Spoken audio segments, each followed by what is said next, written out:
30분 되었습니다. 우리 오늘 찬양팀도 같이 예배드리고 있어서 그래도 자리가 풍성하네요. 그렇죠? 그리고 뭐 여기 카메라 앵글에 잡히지 않겠지만 여기 찬양팀 베이스 드럼 다 들어와 있습니다. 그래서 다음 주부터서는 2시 예배로 셀별로 돌아가면서 이 예배를 드리려고 해요. 그래서 대면 예배 참여하는 셀 2팀씩 돌아가면서 진행을 하려고 합니다. 왜 좀 상황이 더 좋아지면은 당연히 이제 대면 예배로 전환을 하겠지만 아직은 좀 우리가 조심해야 되는 상황이라서 오늘은 찬양팀, 다음 주일은 누구 셀이었죠? 석하은 지원셀 이렇게 예배를 진행하도록 하겠습니다. 사도신경 드리고 찬양 시작하겠습니다. 사도신경 하겠습니다.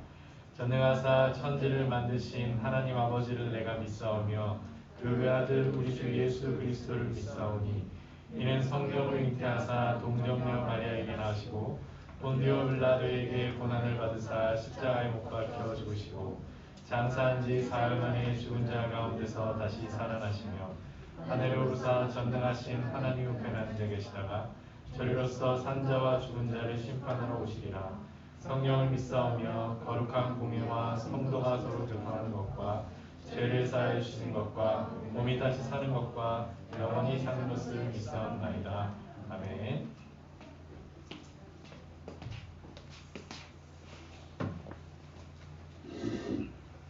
그럼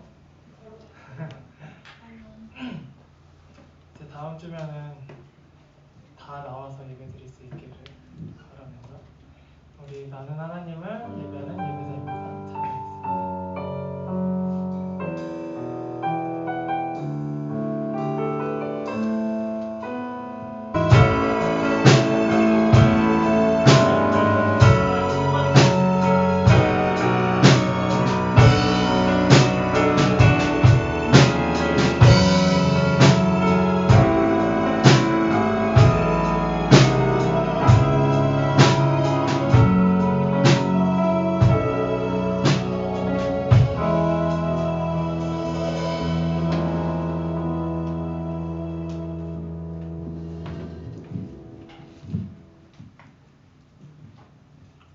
같이 기도하시겠습니다.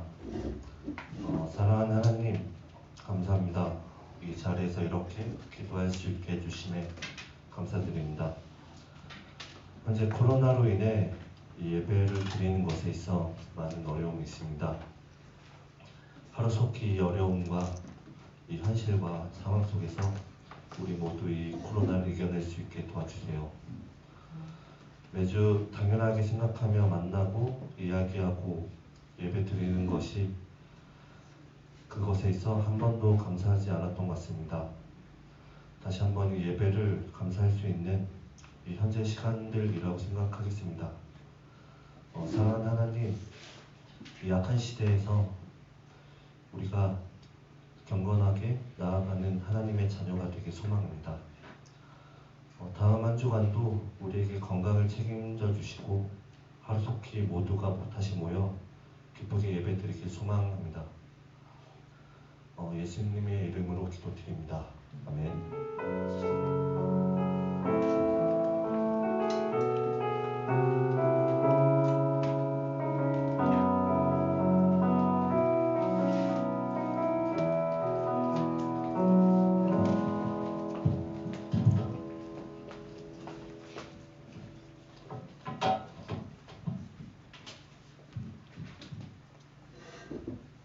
저희 광고부터 하는 거 맞죠? 네. 광고부터 시작하겠습니다. 저희 첫 번째로 유튜브 채팅란에 출석 체크 꼭 해주시길 바랍니다.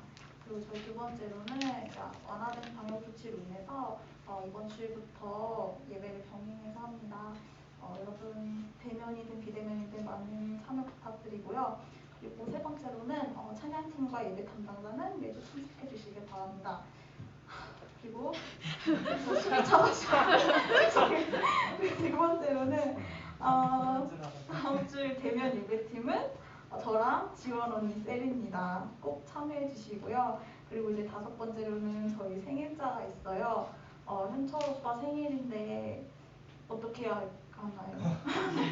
끝나고 하겠습니다. 그러면 그리고 여섯 번째로는 오늘 예배 후에 줌에서 말씀 나눔이 있습니다. 많은 참여 부탁드릴게요. 자, 그러면은 저희 성경 읽겠습니다. 성경은 데살로니가전서 4장 13절에서 18절까지입니다. 4장 13절에서 18절까지입니다.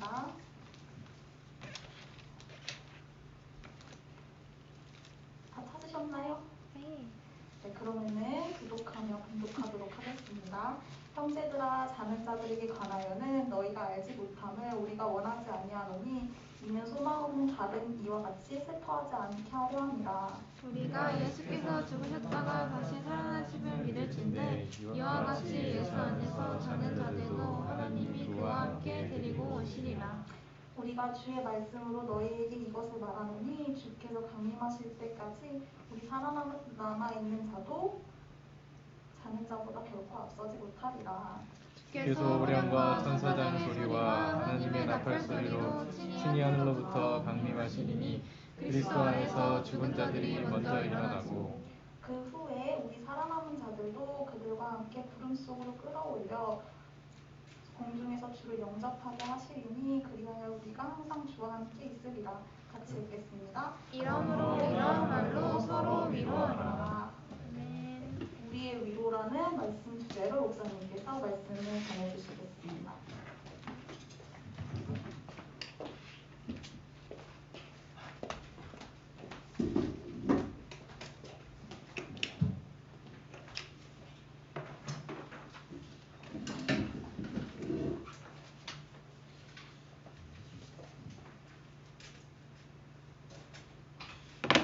네, 오랜만에 데살로니가 전서로 돌아왔습니다.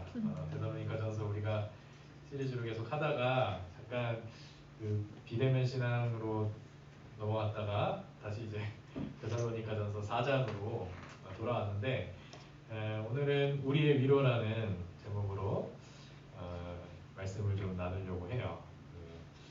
여러분들 이 예배 끝나고 바로 줌으로 해야 돼요. 줌으로 해야 되는데 지금 한 열 몇 분 들어와 계시죠, 그죠? 혹시나 아직 그 줌 프로그램을 깔지 못하신 청년들이 계시면 줌 어플입니다. 줌 어플. 줌을 깔아 놓으시면 굳이 회원가입 안 해도 바로 들어올 수가 있어요. 어제 우리 셀 리더들하고 같이 테스트 겸해서 셀 모임을 줌으로 했습니다. 그래서 너무 좋았죠, 그죠? 그래서 여기 이렇게 붙어 계시지 마시고 이렇게 떨어져 앉아주세요. 이게 지금 혹시나 열받았습니다. 네. 그리고 줌 하실 때도 이렇게 떨어져 앉아서 줌을 진행을 할게요. 그래서 각자 여기 현장 예배 드리시는 청년들도 줌을 켜시고 진행을 하도록 하겠습니다. 그래서 뭐 길게 하지 않을게요. 짧게 할 테니까 아무튼 줌으로 오늘 한번 성경 공부를 해보도록 하겠습니다. 여러분들 본문 줌 성경 나는 본문 어딘지 아시죠? 마태복음 20장. 네, 그 본문을 가지고 좀 성경 공부를 바로 하도록 하겠습니다. 우리 현철이 생일 축하하고 바로 네, 성경 공부를 진행을 할게요. 네, 오늘 데살로니가전서 4장 말씀을 보면 여러분들이 본문을 읽어보셔서 아시겠지만 마지막 때에 일어나게 될 예수님께서 강림하실 때 일어나게 될 일들에 대해서 바울이 데살로니가 교회 사람들에게 얘기해주고 있는 본문이에요. 우리 다음 장면 한번 넘어가 주실래요? 네, 이 영화인데 맨날 이렇게 오래된 영화만 가져와서 죄송하긴 하지만 로빈 윌리엄스, 제가 제일 좋아했던 배우인데 돌아가셨죠, 그죠? 로빈 윌리엄스가 나왔던 천국보다 아름다운이라는 영화. 혹시 본 사람 있어요? 없겠죠.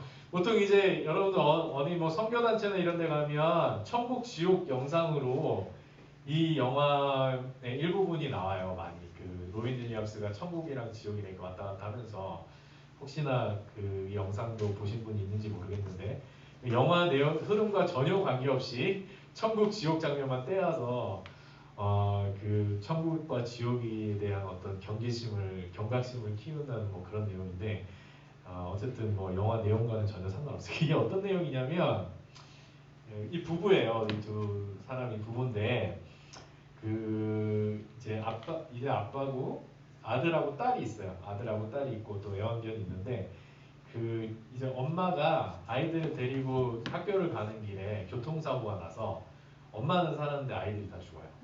그래가지고 이 부부가 두 아이를 잃고 나서 굉장히 힘든 시간들을 보냈겠죠. 엄마는 죄책감 때문에 너무나 괴로워합니다. 근데 이제 그나마 남편 이름이 크리스인데 남편이 있어서 이 그 아내 이름은 애니인데 애니가 견딜 수가 있었어요. 근데 남편도 불의의 사고로 목숨을 잃게 돼요. 이 영화가 처음에 이런 내용들이 거의 뭐 우리 성경에 보면 욥과 같은 얘기인데 그렇게 돼서 영화의 전반부가 그 내용이고 이제 중반부부터 들어가면 이 크리스 로빈 윌리엄스 이 남편이 이제 그 저승으로 가지 못하고 아내가 홀로 남겨진 아내 때문에 걱정이 돼서 이승을 이렇게 면도 약간 동양적인 느낌으로 이렇게 이승을 돌아다녀요. 그러다가 이제 아내의 어떤 천국을 그린 그림 속으로 이렇게 들어가게 되는. 그래서 이 배경이나 이런 게 다 아내가 그린 그림 속에 이렇게 들어가 있는. 거기서 이제 그 천상의 세계 안에서 이렇게 지내게 되는데 거기서 이제 그 아들하고 딸도 만나요. 아들하고 딸도 만나고. 그런데 이제 그 안 좋은 소식을 듣게 되는데 아내가 자살을 했다는 그런 소식을 듣게 돼요. 아내가 도저히 견딜 수가 없어서 우울증에 시달리다가 자살을 하게 됐다는. 그래서 이 남편이 크리스가 아내를 찾기 위해서 여정을 떠나게 되는데 그게 이제 천국하고 지옥이 나와요. 아내는 어디에 가 있을 것 같아요? 여기 영화에서는 이제 자살하면 지옥 간다라고 얘기를 해서 지옥에 갔다. 이 크리스는 이제 천국에 와 있는데 지옥에 갔다. 아이들하고 천국에 와 있는데 아내만 지옥에 가 있는 거예요. 그래서 이 크리스가 아내를 찾으러 지옥 여행을 떠납니다. 약간 여러분들 뭐 성경적이진 않아요. 그래서 지옥으로 그 아내를 찾으러 가요. 근데 이제 지옥으로 가는데 그 지옥에 대한 내용들이 막 굉장히 생생하게 나오는데 거기서 이제 뭐 어느 지옥을 지나 여러분들 우리나라에도 그런 영화 있었잖아요. 지옥, 네? 신과 함께 뭐 그런 영화처럼 비슷해요. 돌아가신 아버지를 지옥에서도 만나게 되고 그리고 결국 이제 찾다 아내를 결국 지옥에서 찾게 되거든요. 그래서 이 둘이 만나서 너무 기뻐하는데 지옥이잖아요. 근데 아내는 천국으로 올라갈 수가 없어요. 그래서 이 남편이 천국행을 포기하고 아내하고 지옥에 남기로 합니다. 그래가지고 이제 자기가 아내가 없는 지옥은 의미가 없다 해서 천국 그렇게 해서 지옥에 남게 돼요. 근데 이제 그 결단과 함께 갑자기 이제 분위기가 탁 반전이 되면서 온 가족이 다 만나서 다시 일상으로 돌아오게 되는 그 반전이 일어나는 그런 영화. 여러분 한번 보시면 뭐 내용은 아시겠는데 의외로 평점이 굉장히 높습니다. 이 영화가. 저도 봤는데 그 영상을 설명하려고 영화를 한번 봤었는데 굉장히 내용이 심오해요. 그래서 여러 가지 또 고민도 하게 만드는 그런 영화의 내용이에요. 그래서 어쨌든 이 영화 얘기를 왜 하냐면은 우리가 사실 사후세계에 대한 관심도 많고 사실 교회를 다니다 보면은 뭐 천국이나 지옥과 여러분들 당연히 그런 분 생각 안 해봤어요? 만약에 가족 중에 아니면은 자기 친구 중에 정말 소중한 친구가 천국에 갔는데 없다면 그런 생각, 그죠? 해봤을 거 아니에요. 그러면 어떨까 마음이 이런 생각들을 아마 해봤을 거예요. 그러니까 이런 우리들의 고민들, 사후세계에 대한 고민들, 천국이나 지옥은 어떤 곳인가, 마지막 때가 되면 어떤 일이 벌어질 것인가 이런 것에 대한 고민들을 이 데살로니가 교회 사람들도 하고 있었어요. 근데 이 사실 데살로니가 교회 사람들의 고민에 대해서 바울이 오늘 4장 몇 절이죠? 13절에서 처음에 이렇게 얘기를 하고 있어요. 형제들아, 자는 자들에 관하여는 너희가 알지 못함을 우리가 원치 않는다. 이렇게 말하거든요. 무엇에 대해서 알지 못함을 원치 않는다고요? 자는 자들에 대해서. 이 자는 자들이라는 건 결국 이제 죽은 자들 얘기하는 거예요. 특히 이제 믿음 신자들 중에 죽은 자들, 교회 공동체 안에 죽은 자들에 대한 얘기를 지금 하고 있는 거예요. 이들에 대해서 너희가 정말 알지 못하기를 원하지 않는다는 건 뭐예요? 알기를 원한다는 거죠. 강조법이죠. 그래서 자는 자들에 관해, 특히 신자들 중에 죽은 자들에 관해 반드시 알기를 원한다. 이 얘기를 하고 있는 것이죠. 그리고 왜 그렇게 알기를 원하냐면은 밑에 뭐라고 나와 있어요? 소망 없는 다른 이와 같이 슬퍼하지 않게 하려 합니다. 그렇다면 데살로니가 교회 사람들은 왜 슬퍼하고 있었을까? 이 자는 자들에 대해서. 신자들 중에 죽은 자들에 대해서 왜 슬퍼하고 있었을까? 그게 이제 오늘 본문의 내용으로 연결이 되는데 어떤 것에 대해서 슬퍼하고 있었냐면은 신자들 중에 죽은 사람. 이게 데살로니가 교회 사람들은 어떤 생각을 하고 있었냐면 예수님이 곧 오실 거라는 생각. 물론 우리도 그 생각을 하고 있지만 진짜 이 사람들은 얼마 안 있어. 자기들이 살아있는 동안에 반드시 예수님이 오실 거라고 믿고 있었어요. 근데 그 예수님이 오실 때까지 살아있지 못하고 죽은 사람들, 열심히 신앙생활을 하면서 환난을 견디면서 같이 있었는데 예수님이 오시는 걸 보지도 못하고 죽은 사람들, 그 사람들 때문에 슬퍼하고 있었던 거예요. 왜냐하면 그 사람들은 예수님이 강림하실 때, 재림하실 때 예수님을 못 보겠구나. 죽었으니까. 그죠? 예수님을 못 보겠구나. 그 영광스러운 자리에 참여하지 못하겠구나. 이런 생각을 하고 있었던 거예요. 그죠? 뭐 그런 고민들도 할 수 있잖아요. 그죠? 어쨌든 그것 때문에 너희가 슬퍼하지 않기를 원한다라고 지금 바울이 이 얘기를 하고 있는 거예요. 그러면 아까도 얘기했듯이 이 죽은 자들, 예수님을 믿다가 예수님이 오시기 전에 죽은 자들에 대해서 그러면 지금 데살로니가 교회 사람들은 다 이제 살아있지는 않을 거 아니에요. 그죠? AD 한 100년 전 사람들이니까. 근데 이 데살로니가 교회들이 어떻게 생각을 했냐면은 예수님이 강림하실 때는 그들이 참여는 못하지만 그 이후에는 예수님이 강림하셔서 이 땅이 이제 천국으로 변화된 다음에는 그 사람들도 우리와 같이 부활한 몸을 입고 살게 될 것이다라는 믿음을 갖고 있었어요. 근데 어쨌든 죽은 사람보다는 살아있는 사람이 낫다라는 거죠. 유익하다는 거예요. 왜? 예수님이 강림하시는 모습을 보기 때문에. 예수님이 재림하실 때 자기들이 살아있을 것이기 때문에 그러한 생각을 하고 있어서 먼저 죽은 신자들에 대해서 슬픈 마음을 가지고 있었다. 지금 이 얘기를 하고 있는 거예요. 자, 그럼 바울은 이어지는 14절에서 이렇게 얘기를 하고 있습니다. 우리 14절을 다 같이 한번 읽어볼게요. 시작! 우리가 예수께서 죽으셨다가 다시 살아나심을 믿을진대 이와 같이 예수 안에서 자는 자들도 하나님이 그와 함께 데리고 오시리라. 자, 너희가 예수님께서 죽으셨다가 다시 살아나신 그 부활을 믿는다면 무엇도 믿어야 한다라고요? 예수 안에서 자는 자들, 예수 안에서 죽은 자들, 예수님을 믿고 죽은 자들도 하나님이 예수님과 함께 데리고 오실 걸 믿어야 된다. 그러니까 예수님의 강림하실 때 그 사람들이 죽어 있는 게 아니라 하나님께서 그 사람들도 예수님과 함께 데리고 오신대요. 이해가 가요? 주 안에서 죽은 자들을 데리고 오실 거다. 그러니까 그걸 믿어야 한다라고 말하고 있어요. 그리고 15절에서는 이렇게 말합니다. 주께서 강림하실 때까지 우리 살아남아 있는 자도 자는 자보다 결코 앞서지 못한다. 이렇게 얘기하고 있어요. 이게 무슨 말이에요? 그러니까 주 안에서 죽은 자들이 먼저라는 얘기예요? 살아남아 있는 자들이 먼저라는 얘기예요? 네? 헷갈려요? 주 안에서 예수님이 강림하실 때 주 안에서 죽은 자들이 먼저 나아간다는 거예요? 아니면은 살아남아 있는 자들이 먼저 나아간다는 거예요? 주님 앞에. 죽은 자들이. 왜냐하면 하나님이 데리고 오시니까 이미 그 사람들은 부활해서 예수님의 강림과 함께 와 있다라고 지금 얘기를 하고 있는 거예요. 그래서 주께서 강림하실 때 우리 살아남아 있는 자들은 결코 죽은 자들보다 앞서지 못할 것이다. 지금 이 얘기를 하고 있는 거예요.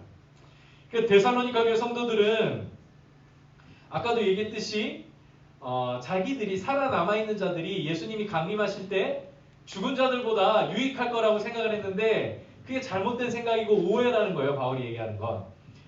왜냐하면 그들은 죽은 자들보다 앞서서 부활한 몸으로 예수님의 재림에 아니죠. 그저 죽은 자들, 주 안에서 죽은 자들이 살아있는 자들보다 앞서서 예수님의 재림에 참여하게 된다. 결국 이제 함께 참여하게 될 것을 얘기하고 있는 거예요. 자, 이렇게 해서 바울이 14절, 15절에서 그 얘기를 하고 있는 겁니다. 그리고 자, 우리 한번 생각해 봅시다. 하나님이 이 주 안에서 죽은 자들을 데리고 오신다라는 건 뭐예요? 이 주 안에서 죽은 자들과 함께하고 계신다라는 얘기 아니에요? 그죠? 그래서 주 안에서 죽고 나서 여러분들 한번 생각해 보세요. 죽었어요. 예수님을 믿다가 죽었어요. 그러고 나면 하나님과의 관계가 끊어져요? 그게 아니라 여전히 하나님과 함께 그들이 거하고 있다라는 거예요. 하나님과의 관계가 죽음 이후에도 계속되고 있다라는 걸 보여주는 거예요. 그래서 그 주 안에서 죽은 자의 영혼들이 부활의 영광을 기다리면서 마지막 때를 기다리면서 하나님과 함께 그날을 기다리고 하나님과 함께 거하고 있다라는 거. 이게 이제 사후세계에 대해서 성경이 말해주는 유일한 성경의 구절이에요. 그 외에는 성경이 사후세계에 대해서 어떤 말도 하지 않아요. 그러니까 우리가 사후세계에 대해서 쓸데없는 관심을 갖지 않기 위해서 유일하게 우리가 죽게 되면 하나님과 함께 거하게 될 것이다. 하나님과 끊어지는 게 아니라 하나님과 함께 부활의 영광을 기다리게 될 것이다. 이 얘기를 지금 하고 있습니다. 따라서 마지막 때가 되면 예수님이 강림하실 뿐만 아니라 주 안에서 죽은 자들의 귀환도 함께 이루어지게 될 거예요. 여러분들이 비록 돌아가셨지만 너무 보고 싶은 사람들, 그런 믿음 안에서 너무 보고 싶고 그리운 사람들이 예수님이 강림하실 때 그들도 함께 귀환하게 될 것이다. 그들도 함께 만나게 될 것이다. 이 만남의 소망을 지금 얘기하고 있는 것이죠. 그래서 이 성경이 말하고 있는 사후세계에 대해서는 유일한 단서가 바로 여기에 나와 있는 내용이라는 거죠. 그리고 16절, 17절에 가면 드디어 이제 마지막 때의 장면이 아주 리얼하게 묘사되고 있는 것을 보게 됩니다. 마지막 때 주님이 강림하실 때 어떤 모습으로 임하시게 될 것인지 그 16절, 17절의 그 내용이에요. 어떤 모습으로 임하세요? 호령과 천사장 소리와 하나님의 나팔 소리로 하늘로부터 강림하시게 될 것이고 그와 동시에 주 안에서 죽은 자들이 일어나 그때까지 살아남은 자들과 함께 부활의 몸을 입고 구름 속으로 끌어올려서 공중에서 주를 영접하게 될 것이다 라고 바울이 얘기하고 있어요. 16절 17절에서. 근데 이 장면을 많은 사람들이 문자적으로 그대로 받아들이려고 하는 경우가 있어요. 그 대표적인 경우가 어떤 경우냐면 우리 다음 장면 한번 넘겨주실래요? 이게 휴거라는 여러분들 웃지만 진짜 이렇게 믿고 있는 사람들이 굉장히 많습니다. 여러분들 한번 16절 17절 읽으면 이거잖아요. 그죠? 이렇게 믿고 있는 사람들이 굉장히 많아요. 갑자기 이제 차 타고 가다가 차만 남겨주고 자기 쑥 올라가는 거예요. 사람들이. 이런 내용. 그죠? 이 책이 어떤 책이냐면은 다미선교회라고 아시는지 모르겠는데 다미선교회라고 1990년 초에 시한부 종말론, 그게 뭐냐면 1992년 10월 28일이 되면은 믿는 자들이 휴거를 당하게 될 것이다. 지금 그거를 얘기하고 있는 거야. 1992년 10월 28일. 몇 년이 지났어요 지금? 수도 없이 많은 세월이 지났죠. 아직 휴거가 안 일어났잖아요. 그죠? 그때 그 사람들이 이 휴거가 일어난다고 막 그 다미선교회에 모여가지고 온 재산이고 다 팔고 거기 모여가지고 10월 28일까지 계속 기도하고 찬양만 한 거예요. 말씀만 듣고. 이 내용이에요. 이 책이에요. 진짜 실제로. 목사님 어렸을 때 집에도 이 책이 있었어요. 누가 나눠주고 가가지고. 근데 이게 실제로 진짜 이렇게 우리가 마지막 때에 주님을 맞이하게 될 것이냐. 이거는 아까 16절 17절을 문자적으로 그대로 해석한 경우예요. 그런데 우리가 성경을 쭉 보다 보면 예수님의 재림하시는 장면에 대해서 가장 자세하게 묘사하고 있는 구절이 이 구절밖에 사실은 없어요. 그러니까 우리가 생각하기에 예수님의 재림이 이런 장면일 것이라고 오해하는 사람들도 있게 마련인 거죠. 그래서 이 구절을 문자 그대로 마지막 때에 진짜로 믿는 자들이 공중으로 들려 올려져 가지고 예수님과 함께 천국으로 들어가게 될 것이다 라고 생각하게 만든다는 거죠. 하지만 그렇다면 예수님은 왜 오시는 거예요? 예수님은 왜 내려오시는 거예요? 그냥 하늘에 계시면 우리가 뭐 하늘까지 쭉 올라가면 되잖아요. 그죠? 천국까지. 근데 왜 내려오시는 거예요? 이렇게 해석한다면 예수님은 우리를 영접하러 오시는 거예요. 예수님이. 믿는 자들을 데리러 오시는 거예요. 근데 성경은 뭐라고 얘기하냐면 우리 믿는 자들이 예수님을 영접하러 간다라고 얘기를 하는 거예요. 이 차이를 아시겠어요? 예수님이 우리를 영접하러 내려오시는 게 아니라 우리가 이 땅에 내려오시는 예수님을 영접하러 나간다라고 얘기를 하는 거예요. 그게 이제 예수님의 열처녀 비유에서 얘기하는 거예요. 그래서 이 본문 우리 16절 17절은 문자적인 해석보다는 상징과 은유로 해석을 하는 게 바람직하다는 거예요. 어떤 상징과 은유냐면 여기서 예수님의 재림을 묘사하기 위해 사용되고 있는 단어들은 모두가 이 당시에 고대 사회에서 왕이나 고관 대작을 영접하러 나가는 그 환영 예식을 보여주는 단어들이에요. 그 환영식에 쓰이는 단어들이에요. 그래서 이 호령, 천사장 소리, 하나님의 나팔 소리 이런 어떤 그 외치는 소리나 나팔 소리, 이 호령 소리나 이런 것들이 상징적인 언어들이라는 거예요. 어떤 상징이에요? 왕이 행차할 때나 어떤 전쟁에서 승리한 군인이 귀환할 때에 나팔을 불고 사람들이 환호를 지르고 그 대열에서 서 있는 군대를 향해서 호령을 내리고 이런 그 장면을 보여주고 있다라는 것이죠. 즉 여기서 말하려는 것은 예수님의 강림이 예수님의 탄생하실 때처럼 예수님은 어떻게 탄생하셨어요? 막 호령 소리와 천사장 소리와 하나님 나팔 소리와 함께 태어나셨어요? 아니죠. 굉장히 조용하고 은밀하게 태어나셨는데 예수님이 다시 오실 그 강림하실 때는 이렇게 은밀하고 조용하게 이루어지는 것이 아니라 공개적으로 누구나 볼 수 있게 그 영광스러운 모습으로 다시 오실 예수님을 묘사하고 있는 것이죠. 그리고 17절에는 그 유명한 휴거에 관한 구절이 나오잖아요. 그죠? 이런 장면이 아니라 이 장면도 우리가 문학적으로 상징적으로 해석을 해야 돼요. 바울은 주 안에서 죽은 자들과 그때까지 살아남은 자들이 함께 구름 속으로 끌어올려 공중에서 주를 영접한다라고 말하고 있어요. 여기서 구름은 어떤 것이냐면은 구약에서 하나님이 임재하실 때 그 영광을 표현하는 것이 구름이었어요. 연기라고도 얘기를 해요. 그러니까 그 구름이 하늘에 떠 있는 구름이 아니라 하나님이 임재하실 때 연기와 같이 피어오르는 구름을 얘기하는 거예요. 하나님의 영광을 뜻하는 단어예요. 그리고 끌어올려진다. 이건 무슨 말일까? 우리가 이렇게 공중을 이렇게 갑자기 차 운전하다가 갑자기 끌어올려질까? 네? 이게 헬라어로 하르파조라는 단어인데 이 하르파조라는 것은 당시에 죽음을 상징하는 단어였어요. 죽음을 뜻하는 단어. 끌어올린다라는 게 왜 죽음이 될까? 우리가 죽음이라는 것을 이 당시 사람들이 생각하기에 지금 살고 있는 이 여러 가지 우리가 살면서 누리고 있는 것들 있잖아요. 그죠? 우리가 살면서 누리고 있는 것들로부터서 낚아채인다라는 뜻이야. 이 하르파조가. 낚아채인다. 끌어올려진다.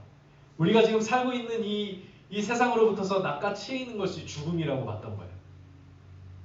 이해가 가요? 그 당시에 수많은 고대 문서나 묘비에서 이 하르파조라는 단어가 죽음으로 사용이 됐다는 거죠. 근데 바울은 이 단어를 사용해서 죽음에 대한 그런 슬픔이나 허무함을 묘사하는 단어로 그 단어를 사용한 것이 아니라 여기서 죽음에 대한 어떤 부정적인 의미가 아니라 강림하시는 주님을 영접하러 가기 위한 영광스러운 장면을 묘사하기 위해 이 하르파조를 사용하고 있는 거예요. 그러니까 한마디로 말해서 뭐냐면 예수님의 강림을 믿지 않는 자들에게는 죽음은 어떤 거야? 우리가 살고 있는 좋은 것으로부터서 낚아채 있는 거예요. 허무하고 슬픈 일이에요. 그러나 바울은 예수님의 강림을 믿는 자들에게는 이 하르파조가 영광의 소망이 된다는 사실을 강조하기 위해서 이 단어를 사용하고 있는 거예요. 죽음이라는 것은 허무하고 슬픈 일이 아니라 마지막 때 예수님이 강림하실 때 우리가 주님께로 끌어올려지는 그 영광의 소망이 된다는 사실이죠. 그리고 공중에서 주를 영접하게 될 것이다 할 때 이 영접을 뜻하는 단어는 아판테시스라는 또 헬라어예요. 이 아판테시스는 뭐냐면 아까도 얘기했듯이 왕이나 고위 관직자들이 행차할 때에 그 사람들을 맞으러 나가는 공식적인 환영 행사를 아판테시스라고 불렀어요. 그러니까 왕을 영접하러 나가는 거예요. 공식적으로. 그래서 이 단어가 성경에서 어디에 쓰이냐면은 아까 목사님이 얘기했던 열처녀 비유. 여기에 아판테시스라는 단어가 쓰여요. 이 열처녀들이 신랑을 영접하러 나간다고 할 때에 이 아판테시스라는 단어가 사용됩니다. 그러니까 이 당시의 환영 행사, 고대 헬라 시대의 환영 행사는 로마 시대 환영 행사는 왕과 고위 간직자들이 행차할 때에 그 도시에 있는 그 왕을 여러분들 그 저기 뭐야 옛날에 그 북한에 우리 대통령들이 갈 때 그 북한의 공항에 가면은 이 마중 나오는 사람들 있잖아요. 그죠? 어린이들 몇 명이 뽑혀서 그 아무나 거기 이제 데리고 나오는 게 아니라 거기서 이제 막 국기 흔들고 이런 사람들이 그냥 어디 동네에서 불러온 사람들이 아니라 굉장히 복잡한 절차로 선정된 사람들이에요. 뽑힌 사람들. 이 당시에 고대 시대에도 왕을 영접하러 나오는 사람들은 뽑혀진 사람들이에요. 그 도시에서 뽑힌 대표자들이 예복을 입고 나와서 그들이 왕이나 이런 고위 간직자들이 들어오는 마지막 길을 함께 동행합니다. 같이 이렇게 따라서 들어와요. 마중 나갔다가 따라 들어와요. 그게 왕의 행차하는 모습이고 그것을 영접하는 사람들의 모습이었어요. 그래서 17절에는 신자들의 휴거를 묘사하는 이런 그림이 아니라 우리가 어떤 상상해서 그림을 그리라는 것이 아니라 마지막 때에 우리가 얼마나 영광스러운 자리에 있게 될 것인가, 영광스럽게 주님을 맞이하게 될 것인가, 또 주 안에서 죽은 자들과 그때까지 살아남은 자들이 함께 모여서 주님을 영접하러 가게 될 것을 말하고 있는 것이죠. 여기서 중요한 게 뭐냐면 왕과 함께, 주님과 함께 다시 땅으로 돌아오게 된다는 거예요. 여러분들 공중에서 주님을 영접하고 나서 천국으로 바로 이렇게 들어가 버리는 그런 어떤 휴거가 아니라 주님을 영접하러 가서 다시 이 땅에 내려와 이 땅에서 주님과 영원히 거하게 될 것을 얘기하는 거예요. 그 땅은 지금처럼 타락한 이런 땅이 아니라 죄로 인해 타락하고 신음하는 땅이 아니라 마지막 때에 회복하고 새롭게 창조될 그 땅에 주님과 함께 거하게 될 것이다. 영원히 거하게 될 것이다. 그 얘기를 지금 하고 있는 거예요.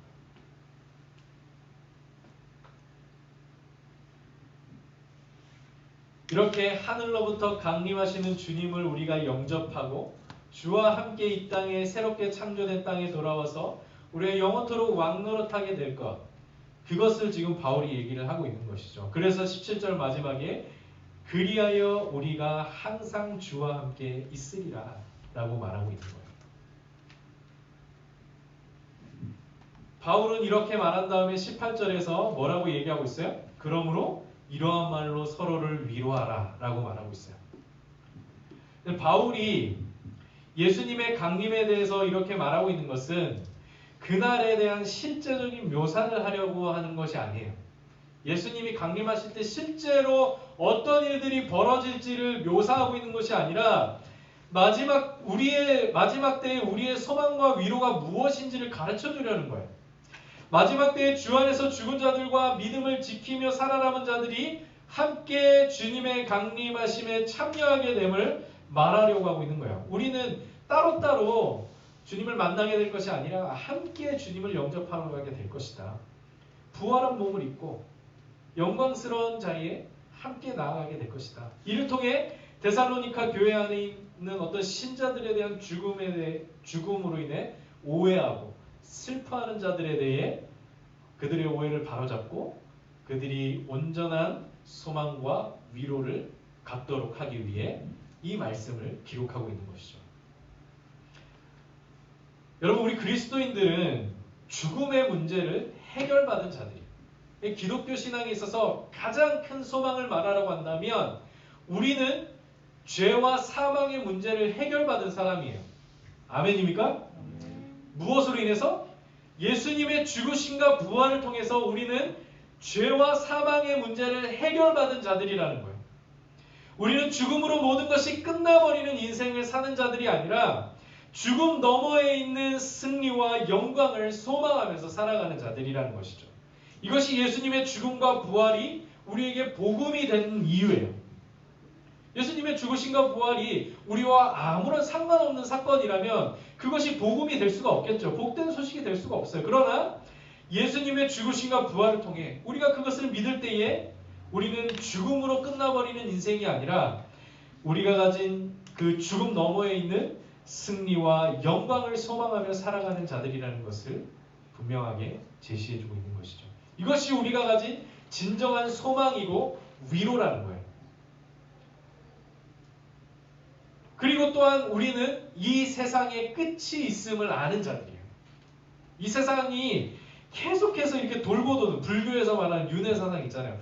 계속해서 이 세상은 돌고 도는 세상이 아니라 마지막 때에 예수님께서 강림하시고 주 안에서 죽은 자는 부활로써 그때까지 믿음을 지키며 살아남은 자들은 부활의 몸으로 변노하여서 모두가 함께 영광 중에 예수님을 영접하러 가게 될 그날을 얘기하고 있는 거예요. 또 주와 함께 새롭게 창조된 땅으로 돌아와서 주님과 함께 영원토록 왕노릇하게 될 날을 우리는 바라보고 있다라는 것이죠. 여러분, 지금 우리가 사는 이 세상은 영원한 세상이 아니라는 거예요. 언젠가 이 세상도 끝이 나게 되고 우리의 인생도 주님의 심판대 위에 서게 될 날이 이르게 될 거라는 것이죠. 우리는 예수님의 비유에서 여분의 기름을 준비하지 못해서 신랑을 영접하지 못한 그 5 처녀들을 기억해야 해요. 또 그 사람들이 있었죠. 잔치에 초청을 받았지만 예복을 입지 못하고 가서 결국 쫓겨나게 되는 그 사람들. 이게 마지막 때에 대해서 예수님이 우리에게 주시는 경고예요. 여분의 기름을 준비하라는 것이고 예복을 입고 그때를 준비하라는 것이죠. 기름과 예복을 준비하는 삶. 그게 뭘까요? 우리의 믿음을 지키는 삶이요. 우리에게 주신 주님의 말씀에 순종하는 삶이요. 성령을 따라 행하는 삶이요. 성령의 열매를 풍성히 맺어 나아가는 삶이에요. 이러한 삶에 우리가 신실하고 온전하게 주님을 의지함으로써 나아갈 때에 우리는 기름을 준비한 5 처녀들처럼 예복을 입고 그 잔치에 참여한 사람들처럼 주님과 함께 마지막 때를 준비하는 자들이 되는 것이죠. 이러한 삶이 결국 우리를 영생으로 인도하며 마지막 때의 영광 중에 주님을 영접하는 자로 서게 해준다라는 거예요. 우리에게는 이렇게 어떤 환난과 어려움도 흔들 수 없고 어떤 권세나 가치로도 끊을 수 없으며 죽음조차도 빼앗을 수 없는 궁극적인 소망과 영원한 위로가 우리에게 있다라는 것이죠. 그래서 고린도후서 1장 3절과 4절에서 바울은 우리가 가진 이 궁극적인 소망과 영원한 위로가 어디로부터 온 것이고 또 어떻게 열매 맺어야 할지를 고린도후서 1장 3절에서 4절 이렇게 말하고 있습니다. 우리 고린도후서 1장 3절에서 4절 말씀, 신약성경 286페이지에 있습니다.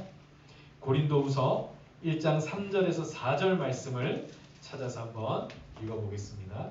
우리가 가진 소망과 위로가 어디로부터 온 것이고 그것이 어떻게 또 열매로 맺어질 것인가에 대해서 바울이 이렇게 말하고 있어요. 우리 고린도후서 1장 3절 4절 다 같이 읽겠습니다. 시작. 찬송하리로다. 그는 우리 주 예수 그리스도의 하나님이시요 자비의 아버지시요 모든 위로의 하나님이시며 우리의 모든 환난 중에서 우리를 위로하사 우리로 하여금 하나님께 받은 위로로서 모든 환난 중에 있는 자들을 능히 위로하게 하시는 이시로다. 이렇게 말하고 있습니다. 우리가 받은 위로는 하나님으로부터 온 위로인데 그 위로를 받은 자들은 또한 모든 환난 중에 있는 자들을 능히 위로할 자들이라는 거예요. 아멘이에요? 하나님이 우리에게 위로를 주시는 것에서 끝나는 것이 아니라 우리가 받은 그 궁극적인 소망과 영원한 위로를 가지고 환난 중에 있는 모든 자들을 위로하라고 우리를 부르셨다는 거예요.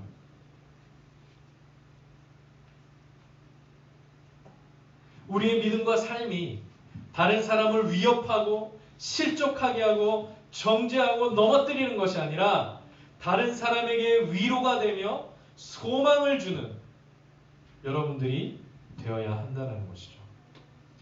환난과 어려움 가운데 있는 사람을 무시하고 자기들의 어려움이라고 넘어가고 그 사람들은 남의 일처럼 생각하는 것이 아니라 내가 하나님께 받은 위로로 그들을 어떻게 위로할 것인지, 그들에게 어떻게 하늘의 소망을 전할 것인지, 그들을 어떻게 하나님의 위로와 소망으로 도울 것인지를 고민하고 기도하는 청년들이 되라는 거예요. 하나님께로부터 받은 그 위로로 환난 중에 있는 모든 사람들을 위로하고 마지막 때에 주님 앞에 설 날을 준비하며 나아가는 우리 청년들이 되시길 바라겠습니다. 기도하겠습니다. 하나님 은혜를 감사합니다. 오늘 말씀을 통하여서 우리가 가진 궁극적인 소망과 영원한 위로가 무엇인지를 말씀을 통해 깨닫게 하여 주심에 감사드립니다. 우리가 받은 이 위로를 통하여 우리가 그 위로가 어디로부터 온 것인지를 깨닫고 또 무엇을 향한 소망을 가지고 있는지를 깨닫고 그 소망과 위로로 환난 중에 있는 자들을, 어려움에 처한 자들을, 고난당하는 자들을 위로하고 그들에게 하늘의 소망을 전할 수 있는 우리의 믿음과 삶이 되게 하여 주시옵소서. 많은 사람들의 믿음이, 많은 사람들의 삶이 다른 사람들을 위협하고 실족하게 하고 넘어지게 만들고 있습니다. 하지만 우리는 하나님께로부터 받은 위로를 통하여 다른 사람들을 위로하는 자들이 되게 하시고 우리가 가진 궁극적인 소망을 통하여 많은 사람들에게 소망을 전할 수 있는 믿음과 삶으로 나아가게 하여 주시옵소서.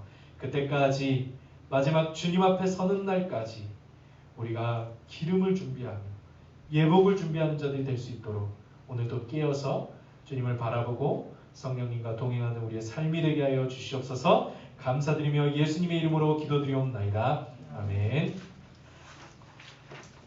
네, 내 마음속 전부를 이라는 찬양이에요. 내 마음속 전부를, 이 찬양을 하면서 여러분들 온라인으로 헌금을 해주시길 바라겠습니다. 찬양하겠습니다.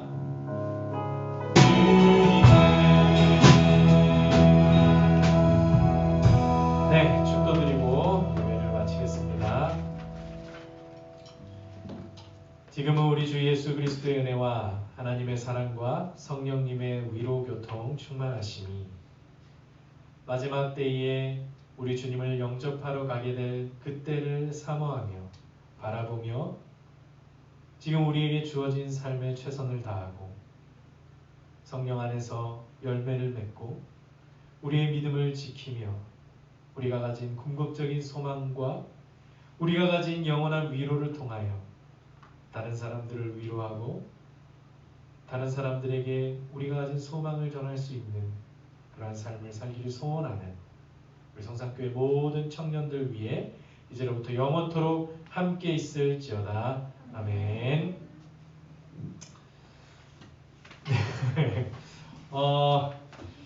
우리 현철이 생일 축하하는 시간을 갖도록 하겠습니다. 지금 코로나 상황 때문에 우리가 모여서 축하해주고 또 그러진 못하지만 함께 영상을 통해서 현철이 생일을 같이 축하해주는 시간을 갖도록 하겠습니다. 우리 현철이 앞으로 나와주세요. 미안해요.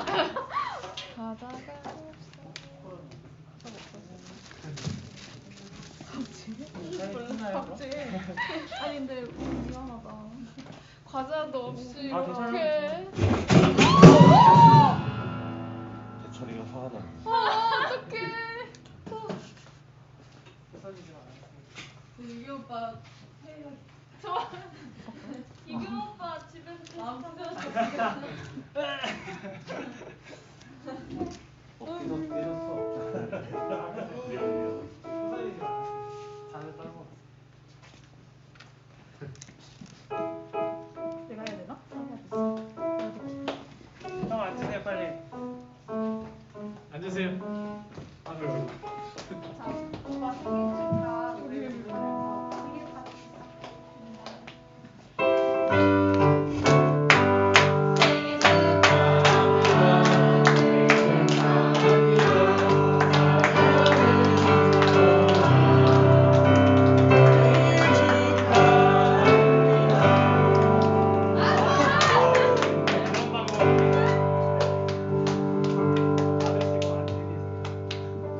그러면은 오빠의 기도 제목을 한번 들어볼까요?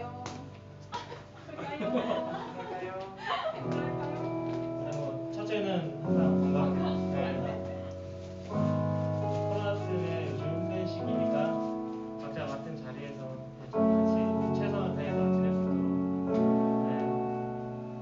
그러면은 오빠를 위해서 같이 기도하는 시간 갖도록 하겠습니다.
하나님 아버지, 우리 현철이 또 이렇게 생일을 맞아서 함께 축복하는 시간을 갖습니다.